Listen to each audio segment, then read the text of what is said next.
Melissa Melton here for Truthstream Media, and I just have to say, something about Disney and Disney World and Disneyland just really creeps me out. I know it's supposed to be the happiest place on earth, and that's why thousands of children all across the world every year beg their parents to spend thousands of dollars so they can go there, but really it just creeps me out. I don't know, maybe it's the fact that Disney's one of the interconnected families tied to the bloodlines of the Illuminati by Fritz Springmeier. Check this out on whale.to if you haven't seen this information before. Very interesting read, but it'll take you a good several days to digest all this information. Maybe it's just all the ties to the CIA mind control program, MKUltra. Go ahead and do a search for that. That's only going to bring back about 25 million search results. Maybe it's the fact that it's just so pervasive in our culture. Disney is everywhere, and yet continuously all the time you see things come out where they've hidden a penis in the cover of a movie that's supposed to be watched by a bunch of 8-year-olds. Or, you know, in their packaging for other things. I mean, look at this. This is supposed to be a dress that Minnie's wearing. Have you ever seen anyone wear a dress like this?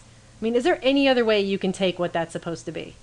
Okay? And then they say, oh, oops, that was an accident. We don't know how that got there. We have no idea why that happens all the time.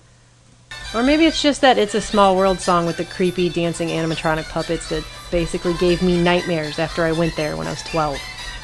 And don't forget, Disney has been forcing all of its guests to submit to a biometric database for years. They've been requiring people to give their fingerprints as part of a ticket fraud prevention scheme. Well, now Disney's found another reason to completely freak me out and reaffirm the fact that I never want to take my children there. This is their new My Magic Plus program, and it's supposed to make your magical trip to magical Walt Disney World even that much more magical. And part of the magical is you get to wear an RFID Magic Band bracelet, which basically tracks you through your entire trip. And you use it to get into the park, you use it to get into your hotel room. There's a whole bunch of features on this. You're supposed to wear this little RFID band. And here's a closer look on this. And there it is. It's got Mickey's head on it. It's so great and wonderful.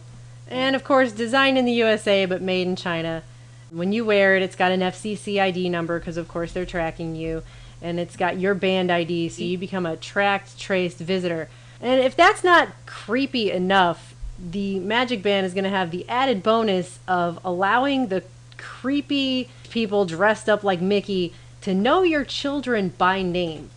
Check this out. These brightly colored bands will not only link online profiles for each visiting family member, they can be scanned at kiosks, advanced ride bookings, customer service. Oh, it's also how you're going to pay for everything. So you have to have this RFID bracelet to pay for everything in the park. But also, while wearing her Magic Band, your daughter who loves Disney princesses might be approached by her favorite of the park's life-size characters and be greeted by name.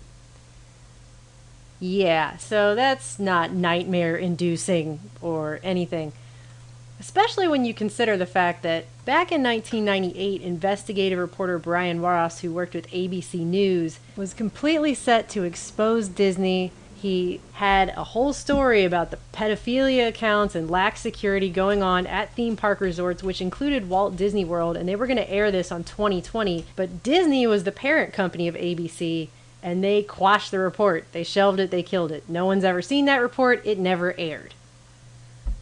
So there you go. Is it Disney magic? Is it the happiest place on earth? Or is it just future slave training with the added bonus of being tracked and traced with an RFID bracelet and possibly having your children find out what's really in those hidden tunnels underneath the park? I guess you can spend thousands of dollars to find out.